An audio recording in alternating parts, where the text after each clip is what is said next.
Mobile दिला नाही म्हणून 13 वर्षाच्या मुलाची आत्महत्या. मोहोळ तालुक्यातील दुर्दैवी घटना.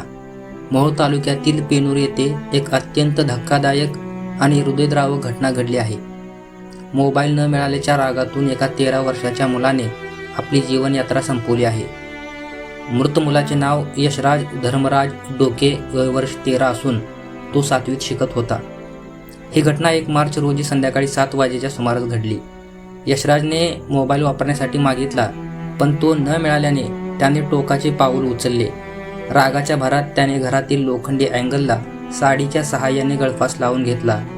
कुटुंबाने दरवाजा तोडून त्याला वाचवण्याचा प्रयत्न केला, पण दुर्दैवाने उपचारापूर्वीच त्याचा मृत्यू झाला.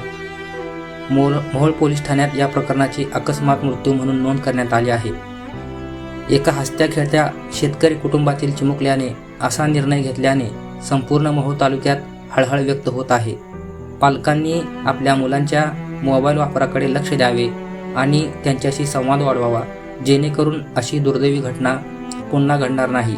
मी महबूब शेख, जनमत न्यूज, मोहोळ.